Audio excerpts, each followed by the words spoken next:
Iran সংঘাত বন্ধে রাজি হলেও আমেরিকার সাথে আলোচনায় বসতে সাফ মানা। হরমুজের দখল না ছাড়ার ঘোষণা তেহরানের। ট্রাম্প কি বিপাকে? ইসরায়েলের কাছ থেকে অস্ত্র কেনার অভিযোগ সৌদি ও কাতারের বিরুদ্ধে। ক্ষুব্ধ ইরান কি বিশ্বাসঘাতকদের বিরুদ্ধে ব্যবস্থা নেবে? তিস্তা প্রকল্প ঢাকার সাথে ঘনিষ্ঠতায় নয়া অধ্যায়। চীনের কৌশলী ইঙ্গিত, দক্ষিণ এশিয়ার ভূরাজনীতি নয় সমীকরণ হচ্ছে কি তিস্তা। দাবদাহে ইউরোপে জটিল হচ্ছে মানবিক দুর্যোগ। কয়েকদিনে হাজার ছাড়িয়েছে মৃত্যুর রেকর্ড। কি বলছে আবহাওয়ার পূর্বাভাস? ইরান ও আমেরিকা নয়া সংঘাত বন্ধে রাজি হলেও আলোচনা শুরু করা নিয়ে দেখা দিয়েছে নতুন অনিশ্চয়তা। মার্কিন প্রেসিডেন্ট ডোনাল্ড ট্রাম্প কাতারে আলোচনায় বসার কথা জানালেও তা অস্বীকার করেছে ইরান। খামেনির দেশ সাফ জানিয়ে দিয়েছে হরমুজের নিয়ন্ত্রণ ছাড়বে না তারা। তবে আলোচনা হোক বা না হোক, ইরানের জব্দ থাকা $600 কোটি ফেরত দিতে যাচ্ছে কাতার। আর একে ইরানের বিজয় বলে মনে করছেন বিশ্লেষকেরা। মেহরাব হোসেন খানের ডেস্ক রিপোর্ট। হুট করে যুক্তরাষ্ট্র ইরান পাল্টাপাল্টি হামলায় আবার শান্তি প্রক্রিয়া থেকে ছিটকে পড়ার আশঙ্কায় কূটনীতির আকাশে দেখা যাচ্ছিল কালো মেঘের আনাগোনা। কার্গো জাহাজে ড্রোন হামলার অজুহাতে ২৬ জন শুক্রবার রাতে ইরানের একাধিক অবস্থানে আঘাত হানে, যার সূচনা করে যুক্তরাষ্ট্র।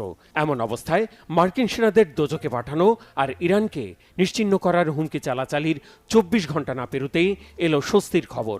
আপাতত হামলা থামিয়ে শান্তি আলোচনায় মনোযোগী হতে একমত হয়েছে ওয়াশিংটন ও তেহরান। বরাবরের মতো এবারও কৌশলী শর্তের বেড়াজাল রেখেছে কি ওয়াশিংটন? কি বলছে হোয়াইট হাউস? হরমুজ প্রণালীতে পাল্টাপাল্টি হামলা সত্ত্বেও আপাতত বিরতির সিদ্ধান্ত নিয়েছে ওয়াশিংটন। ট্রাম্প প্রশাসনের একাধিক কর্মকর্তা এই বিষয়টি নিশ্চিত করেছেন। বিশেষ করে গত সপ্তাহে সুইজারল্যান্ডে ইরানের সাথে শান্তি আলোচনায় মার্কিন ভাইস প্রেসিডেন্ট জেডি ভ্যান্সের বক্তব্যের সুর টেনে বলা হয়েছে, সমঝোতা স্মারকে একমত হওয়া বিষয়গুলো শান্তি আলোচনার পরিণতির দিকে এগিয়ে নেওয়া আর ৬০ দিনের মধ্যে চূড়ান্ত চুক্তি সই করার রূপরেখা লাইনচ্যুত হয়নি। এটি সঠিক পথেই আছে। জানানো হয়েছে শান্তি চুক্তির মধ্যস্থতা নিয়ে পরের বৈঠকটি হবে মঙ্গলবার কাতারের দোহায়। এ বিষয়ে ধোঁয়াশার সুযোগ আটকে দিতে সামাজিক মাধ্যম ট্রুথ সোশ্যালে এ নিয়ে ঘোষণাও দিয়েছেন মার্কিন প্রেসিডেন্ট ডোনাল্ড ট্রাম্প। মার্কিন প্রশাসনের অন্দরমহলের এই বক্তব্যকে প্রশ্নবিদ্ধ করে দিয়েছেন ইরানের উপপররাষ্ট্রমন্ত্রী কাজেম গরিবাবাদী। তার বরাত দিয়ে একাধিক গণমাধ্যমে দাবি করা হয়েছে, কাতারে যুক্তরাষ্ট্র ইরানের প্রতিনিধিদের সরাসরি বৈঠক মঙ্গলবার তো দূরের কথা, চলতি সপ্তাহে এ ধরনের কোনো আলোচনায় আগ্রহী নয় তেহরান। হরমুজ প্রণালী দিয়ে নৌযানের নিয়ন্ত্রিত চলাচলের বিষয়ে আলোচনা করতে ওমান সফরে থাকা গরিবাবাদী আরও জানিয়েছেন, শর্ত পূরণের ভিত্তিতে শান্তি চুক্তির রূপরেখা বাস্তবায়নের কৌশলগত বৈঠকে বসার সিদ্ধান্ত নেবে তেহরান। এদিকে লেবানন থেকে ইসরায়েলের সেনা প্রত্যাহারের সুস্পষ্ট সময়সূচি জানতে চেয়েছে তেহরান। ইরানের পররাষ্ট্র মন্ত্রণালয়ের মুখপাত্র ইসমাইল বাঘাই বলেছেন, সমঝোতা স্মারকের প্রথম ধারায় লেবানন থেকে ইসরায়েলি সেনা প্রত্যাহারের বিষয়টি সুস্পষ্টভাবে বলা আছে। এই দাবি আদায়ে চাপ সৃষ্টির অব্যাহত প্রক্রিয়ার মধ্যেই যুদ্ধবিরতি লঙ্ঘন করে লেবাননে আবার হামলা চালিয়েছে ইসরায়েল। এবারের টার্গেট ছিল দক্ষিণ লেবাননের মাজদা জন গ্রাম। ভিডিও প্রকাশ করে ইসরায়েলের সেনা সদর দাবি করেছে, ওই হামলায় ধ্বংস হয়েছে হিজবুল্লাহর একটি ভূগর্ভস্থ ঘাঁটি। লেবাননে দক্ষিণাঞ্চলে ইসরায়েলের এই হামলার নিন্দায় বিবৃতি দিয়েছে হিজবুল্লাহ। এতে বলা হয়েছে, মাতৃভূমি আর লেবানিজদের রক্ষায় হিজবুল্লাহ যোদ্ধাদের প্রতিরোধ গড়ার অধিকার রয়েছে। এদিকে সিরিয়ার কুনিত্রা ও দেরায় ইসরায়েলের হামলার নিন্দায় বিবৃতি দিয়েছে কাতার। দেশটির পররাষ্ট্র মন্ত্রণালয়ের বিবৃতিতে ইসরায়েলকে আন্তর্জাতিক আইন মেনে চলার আহ্বান জানানো হয়েছে। রবিবার সিরিয়ার পশ্চিমাঞ্চলীয় আবাদিন গ্রাম লক্ষ্য করে কামানের গোলা ছোঁড়ার পাশাপাশি হেলিকপ্টার গানশিপ দিয়ে গুলিবর্ষণ করে ইসরায়েলি সেনারা। এতে নিরাপত্তাহীনতায় ঘরবাড়ি ছাড়ে হাজারো গ্রামবাসী। তিস্তা প্রকল্পে প্রকাশ্যে সমর্থন জানিয়ে চীন সাফ জানিয়েছে, ঢাকা ও বেইজিং এর সহযোগিতা তৃতীয় কোনো পক্ষকে লক্ষ্য করে নয়। এর মাধ্যমে মূলত বাংলাদেশ চীন সম্পর্ক নতুন কৌশলগত এক পর্যায়ে ঢুকেছে। বেইজিং এর এমন বার্তাকে দক্ষিণ এশিয়ার ভূ রাজনীতিতে নতুন সমীকরণ বলছেন কেন বিশ্লেষকেরা? এখানে তৃতীয় পক্ষের ইঙ্গিত কি ভারতের দিকে? হিজল জুবায়েরের ডেস্ক রিপোর্টে বিস্তারিত। বাংলাদেশ ও চীনের মধ্যকার সম্পর্ককে আরও বিস্তৃত ও কৌশলগত পর্যায়ে নিয়ে যাওয়ার বার্তা দিয়েছে বেইজিং। বিশেষ করে তিস্তা নদীভিত্তিক উন্নয়ন উদ্যোগে চীনের অংশগ্রহণ এবং এ বিষয়ে দেওয়া সাম্প্রতিক বক্তব্য দক্ষিণ এশিয়ার ভূরাজনীতিতে নতুন আলোচনা তৈরি করেছে। চীনের পক্ষ থেকে স্পষ্ট করে বলা হয়েছে, ঢাকা ও বেইজিংয়ের সহযোগিতা কেবল দ্বিপক্ষীয় স্বার্থের ভিত্তিতে পরিচালিত হচ্ছে এবং এটি কোনো তৃতীয় দেশের বিরুদ্ধে পরিচালিত নয়। চীনের পররাষ্ট্র মন্ত্রণালয়ের নিয়মিত সংবাদ সম্মেলনে মুখপাত্র গুও জিয়াকুন বলেন, তিস্তা নদী নিয়ে পরিকল্পিত সমন্বিত ব্যবস্থাপনা ও পুনরুদ্ধার কার্যক্রম বাংলাদেশের জন্য অত্যন্ত গুরুত্বপূর্ণ একটি উন্নয়ন উদ্যোগ। তিনি জানান, প্রকল্পটি বাস্তবায়নে চীন তার সামর্থ্য অনুযায়ী বাংলাদেশকে প্রয়োজনীয় সহযোগিতা দিতে আগ্রহী। চীনা মুখপাত্র বলেন, তিস্তা সংক্রান্ত সহযোগিতা দুই দেশের পারস্পরিক সম্পর্কের একটি গুরুত্বপূর্ণ অংশে পরিণত হয়েছে। একই সঙ্গে তিনি জোর দিয়ে বলেন, চীন ও বাংলাদেশের মধ্যকার সহযোগিতা স্বাধীনভাবে পরিচালিত হওয়া উচিত এবং এ ধরনের অংশীদারিত্ব বাইরের কোনো প্রভাব দ্বারা প্রভাবিত হওয়া সমীচীন নয়। বিশ্লেষকদের মতে বেইজিংয়ের এই মন্তব্যের কূটনৈতিক তাৎপর্য রয়েছে, বিশেষ করে তিস্তা নদীর পানি বণ্টন এবং অববাহিকা ব্যবস্থাপনা নিয়ে দীর্ঘদিন ধরেই ভারত সংবেদনশীল অবস্থান বজায় রাখায় চীনের বক্তব্যকে অনেকেই দিল্লির প্রতি একটি পরোক্ষ বার্তা হিসেবে দেখছেন। মূলত প্রধানমন্ত্রী তারেক রহমানের সাম্প্রতিক চীন সফর দুই দেশের সম্পর্ককে নতুন গতি দিয়েছে। বেইজিং সফরকালে তিনি চীনের প্রধানমন্ত্রী লি সিয়াং এবং প্রেসিডেন্ট শি জিনপিং এর সঙ্গে বৈঠক করেন। আলোচনার পর প্রকাশিত যৌথ ঘোষণাপত্রে তিস্তা প্রকল্পে সহযোগিতার প্রতিশ্রুতি পুনর্ব্যক্ত করা হয়। পাশাপাশি দ্রুত এই প্রকল্পের সম্ভাব্যতা যাচাই সম্পন্ন করতে দুই দেশের বিশেষজ্ঞদের কাজ শুরু করার কথাও জানানো হয়েছে। নদী ব্যবস্থাপনা ছাড়াও পানি সম্পদ পরিকল্পনা, বন্যা পূর্বাভাস, দুর্যোগ ঝুঁকি হ্রাস, নদী খনন এবং জলবায়ুজনিত চ্যালেঞ্জ মোকাবেলায় পারস্পরিক সহযোগিতা বৃদ্ধিতে একমত হয়েছে ঢাকা ও বেইজিং। বিশেষজ্ঞদের মতে এ ধরনের সহযোগিতা ভবিষ্যতে মেঘনা অববাহিকা ব্যবস্থাপনা এবং বন্যা নিয়ন্ত্রণে ইতিবাচক ভূমিকা রাখতে পারে। চীন বাংলাদেশের উন্নয়ন কর্মকাণ্ডে দীর্ঘমেয়াদী অংশীদার হিসেবে পাশে থাকারও আশ্বাস দিয়েছে। বৈঠকে প্রেসিডেন্ট শি জিনপিং বাংলাদেশকে চীনের নির্ভরযোগ্য বন্ধু হিসেবে অভিহিত করেন এবং উন্নয়ন পরিকল্পনা বাস্তবায়নে সহযোগিতা অব্যাহত রাখার প্রতিশ্রুতি দেন। স্বাস্থ্য খাতেও সহযোগিতা বাড়ানোর উদ্যোগ নেওয়া হয়েছে। বিশেষ করে ভারতীয় ভিসা প্রাপ্তিতে জটিলতার প্রেক্ষাপটে বাংলাদেশি রোগীদের জন্য চীনের ইউনান প্রদেশকে চিকিৎসা গন্তব্য হিসেবে গড়ে তোলার পরিকল্পনা সামনে এসেছে।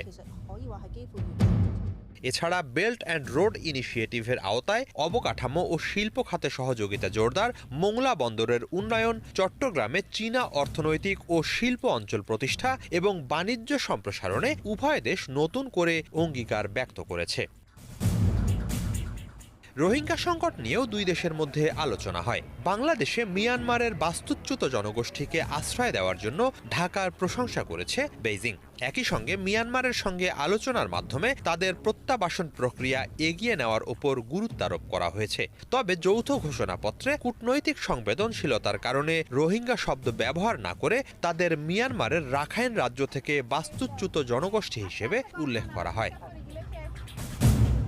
অন্যদিকে বাংলাদেশ পুনরায় এক চীন নীতির প্রতি তার অটল সমর্থন ব্যক্ত করেছে।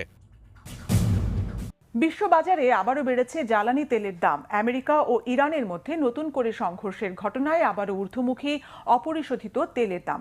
বিশ্লেষকদের শঙ্কা, এই উত্তেজনা দীর্ঘায়িত হলে শুধু জ্বালানি খাতে নয়, বিশ্ব অর্থনীতিও নতুন সংকটে পড়তে পারে। ইমরান মাহমুদের ডেস্ক রিপোর্ট। মধ্যপ্রাচ্যে মার্কিন যুক্তরাষ্ট্র ও ইরানের মধ্যে নতুন করে হামলা পাল্টা হামলার পর আন্তর্জাতিক বাজারে তেলের দাম আবারও বাড়তে শুরু করেছে।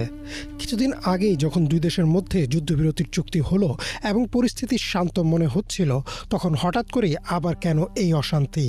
আবারও কি জ্বালানি তেলের সংকটে পড়বে বিশ্ব? সিএনবিসির একটি প্রতিবেদন অনুযায়ী গত সপ্তাহে তেলের বাজারে কিছুটা স্বস্তি মিললেও সম্প্রতি হরমুজ প্রণালীতে কাতার সংশ্লিষ্ট একটি তেলবাহী ট্যাঙ্কার সহ বেশ কিছু জাহাজে নতুন করে হামলা চালানো হয়েছে। এর ফলে মার্কিন যুক্তরাষ্ট্র ও ইরান আবার একে অপরের ওপর সরাসরি হামলা শুরু করে, যা তাদের মধ্যকার অন্তর্বর্তীকালীন শান্তি চুক্তিকে বড় ধরনের হুমকির মুখে ফেলে দিয়েছে। এই নতুন উত্তেজনার কারণে বিশ্ববাজারে অপরিশোধিত তেলের দাম এক ধাক্কায় বেশ খানিকটা বেড়ে গেছে। তেলের বাজারে এই অস্থিরতার মূল কারণ হলো হরমুজ প্রণালী। মার্কেট ওয়াচের একটি প্রতিবেদন মতে এই জলপথটি দিয়ে বিশ্বের একটি বড় অংশের তেল সরবরাহ করা হয়। যখনই এই অঞ্চলে যুদ্ধ পরিস্থিতি তৈরি হয় তখন সাধারণ জাহাজ চলাচল ধীরগতির হয়ে পড়ে বা পুরোপুরি বন্ধ হওয়ার উপক্রম হয়। এই পথ দিয়ে তেল সরবরাহ ব্যাহত হওয়ার কারণে আমেরিকা, ইউরোপ বা এশিয়ার দেশগুলোতে পেট্রোল পাম্পের সামনে সাধারণ মানুষকে দীর্ঘ লাইনে অপেক্ষা করতে হয়েছে এবং তেলের দাম হু হু করে বেড়েছে। এবারও যদি এই সংকটের দ্রুত সমাধান না হয় তবে বিশ্বজুড়ে জ্বালানি তেলের তীব্র সংকট দেখা দেবে বলে সতর্ক করেছেন বিশ্লেষকরা। এখানে একটি গুরুত্বপূর্ণ বিষয় লক্ষ্য করার মতো, যা অনেকেই আলোচনা করছেন। যখনই মার্কিন যুক্তরাষ্ট্র ও ইরান কোনো চুক্তির কাছাকাছি পৌঁছায় বা আলোচনার মাধ্যমে সবকিছু মিটিয়ে ফেলার চেষ্টা করে, তখনই ইসরায়েল এমন কিছু পদক্ষেপ নেয় যা পুরো পরিস্থিতিকে নষ্ট করে দেয়। ইরানের স্পষ্ট শর্ত থাকা সত্ত্বেও লেবাননে একের পর এক হামলা অব্যাহত রেখেছে ইসরায়েল, যা নতুন করে মধ্যপ্রাচ্যকে যুদ্ধের দিকে ঠেলে দিতে পারে। নিউ ইয়র্ক টাইমসের একটি প্রতিবেদন অনুযায়ী তেলের এই মূল্যবৃদ্ধি শুধু জ্বালানি খাতের মধ্যেই সীমাবদ্ধ থাকে না, বরং এটি পুরো বৈশ্বিক অর্থনীতির উপর খুব খারাপ প্রভাব ফেলে। তেলের দাম বাড়লে জিনিসপত্র আনা নেওয়ার খরচ বেড়ে যায়, যার ফলে বাজারে নিত্য প্রয়োজনীয় সব জিনিসের দাম সাধারণ মানুষের নাগালের বাইরে চলে যায়। যদিও মার্কিন প্রেসিডেন্ট ডোনাল্ড ট্রাম্প বলেছেন যুদ্ধ বন্ধ হলে দ্রুতই তেলের দাম নিয়ন্ত্রণে চলে আসবে, কিন্তু তেমন কোনো আভাস আপাতত দেখা যাচ্ছে না। তাই বর্তমান পরিস্থিতিতে দুই পক্ষের মধ্যে একটি স্থায়ী সমঝোতা বা আলোচনায় বসা অত্যন্ত জরুরি হয়ে পড়েছে বলে মনে করছেন বিশেষজ্ঞরা। যদি এই সংঘাত চলতেই থাকে তবে আগামী দিনে বিশ্ববাজারে জ্বালানি তেলের সরবরাহ মারাত্মকভাবে কমে যাবে, যার সরাসরি ভুক্তভোগী হবে সাধারণ মানুষ। বিশ্ব অর্থনীতিকে বড় ধরনের মন্দা থেকে বাঁচাতে এবং সাধারণ মানুষের জীবনযাত্রা স্বাভাবিক রাখতে এই মুহূর্তে মধ্যপ্রাচ্যে শান্তি ফিরিয়ে আনার কোনো বিকল্প নেই। ভেনেজুয়েলায় ভয়াবহ জোড়া ভূমিকম্পের পর সময়ের সঙ্গে পাল্লা দিয়ে চলছে জীবন বাঁচানোর লড়াই। ধ্বংসস্তূপের নিচে এখনও চাপা পড়ে আছে অসংখ্য মানুষ। কারো কারো মতে এর সংখ্যা 70,000-এর কাছাকাছি। প্রতি মুহূর্তে ক্ষীণ হয়ে আসছে তাদের জীবিত উদ্ধারের সম্ভাবনা। এতে হতাশার মাঝেও আশা জাগাচ্ছে উদ্ধারের অলৌকিক কিছু ঘটনা। ইমরান মাহমুদের ডেস্ক রিপোর্ট। চরম মানবিক সংকটে পড়েছে ভেনেজুয়েলা। দেশটিতে আঘাত হানা ভয়াবহ জোড়া ভূমিকম্পের পর এখন চলছে আটকে পড়াদের বাঁচানোর চেষ্টা। সময় যত গড়াচ্ছে ততই কমছে ধ্বংসস্তূপের নিচে চাপা পড়া মানুষদের জীবিত উদ্ধারের আশা। পরপর দুইবারের ভয়াবহ ভূমিকম্পে ইতোমধ্যেই নিহতের সংখ্যা 1400 পার হয়ে গেছে। ধসে পড়া হাজার হাজার ভবনের নিচে কত মানুষ আটকে আছেন তার সুনির্দিষ্ট কোনো সংখ্যা জানা না গেলেও তা যে বিশাল সে বিষয়ে কোনো সন্দেহ নেই। নিখোঁজ স্বজনদের খোঁজে অপেক্ষারত পরিবারগুলোর কান্নায় ভারী হয়ে উঠেছে চারপাশের বাতাস। ভূমিকম্পের পর প্রথম কয়েকদিনকে ধরা হয় গোল্ডেন আওয়ার বা সোনালি সময় হিসেবে, কারণ এই সময়ের মধ্যে মানুষকে জীবিত উদ্ধারের সম্ভাবনা সবচেয়ে বেশি থাকে। কিন্তু এখন দ্রুত ফুরিয়ে আসছে সেই গুরুত্বপূর্ণ সময়। পানি ও খাবারের অভাব, অতিরিক্ত রক্তক্ষরণ এবং কংক্রিটের নিচে অক্সিজেনের স্বল্পতার কারণে আটকে পড়াদের বেঁচে থাকার শক্তি যেন শেষ হয়ে যাচ্ছে। ড্রোনের মাধ্যমে নেওয়া ক্ষতিগ্রস্ত এলাকার কিছু ভিডিও চিত্রে দেখা গেছে মাইকুয়েতিয়া এবং লাইগুয়েরা বিস্তীর্ণ এলাকা জুড়ে শুধু ধ্বংস আর ধ্বংস। বহুতল ভবনগুলো তাসের ঘরের মতো ভেঙে পড়েছে। এই দুঃসময়েও কিছু অলৌকিক উদ্ধারের ঘটনাও দেখা যাচ্ছে। দেশটির লাইগুয়েরা এলাকায় ধ্বংসস্তূপের প্রায় 10 ফুট গভীর থেকে একটি 11 বছরের শিশুকে জীবিত উদ্ধার করেছে কলম্বিয়ার একটি বিশেষ উদ্ধারকারী দল। উদ্ধারকারীরা যখন স্ক্যানার দিয়ে শিশুটির অবস্থান শনাক্ত করে তার সাথে কথা বলছিলেন তখন ধ্বংসস্তূপের নিচ থেকে তার ক্ষীণ কণ্ঠ শোনা যাচ্ছিল। শিশুটি বেঁচে ফিরলেও একই ধ্বংসস্তূপে চাপা পড়ে মারা গেছেন তার মা ও বোন। অন্যদিকে যুক্তরাষ্ট্রের বিশেষ উদ্ধারকারী দল এবং ভেনেজুয়েলার স্থানীয় ফায়ার ফাইটাররা যৌথভাবে কাজ করে মাটি ও কংক্রিটের নিচ থেকে মাত্র 9 মাস বয়সী একটি শিশু এবং তার মাকে অলৌকিকভাবে জীবিত উদ্ধার করেছেন। মানবিক বিপর্যয় সামাল দিতে ভেনেজুয়েলার স্থানীয় উদ্ধারকারীদের পাশাপাশি আন্তর্জাতিক সম্প্রদায়ও এগিয়ে এসেছে। Argentina, Brazil, Germany, El Salvador ও কলম্বিয়ার মতো দেশগুলোর শত শত অভিজ্ঞ উদ্ধারকর্মী এখন দিনরাত কাজ করছেন।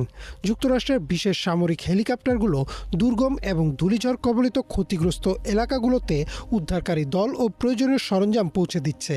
তবে মাঠ পর্যায়ের চিত্র এখনও বেশ করুণ।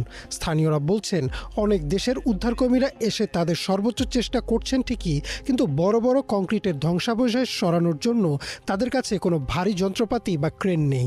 হাত দিয়ে বা সাধারণ ড্রিল মেশিন দিয়ে অনেক ধ্বংসস্তূপই সরানো অসম্ভব। তাই ভারী যন্ত্রপাতির আকুতি জানিয়েছেন উদ্ধারকারীরা। মার্কিন ভূতাত্ত্বিক জরিপ সংস্থা ইউএসজিএস নিজেদের আধুনিক কম্পিউটার মডেলিং ব্যবহার করে আশঙ্কা প্রকাশ করেছে এই ভয়াবহ দুর্যোগে নিহতের সংখ্যা 10,000 থেকে শুরু করে 1 লাখ পর্যন্ত ছাড়িয়ে যেতে পারে। স্থানীয়দের পাশাপাশি বিশ্ববাসী আশা ও প্রার্থনা করছেন যেন গোল্ডেন টাইম শেষ হওয়ার আগে আটকে পড়াদের উদ্ধার করে নিয়ে আসা সম্ভব হয়।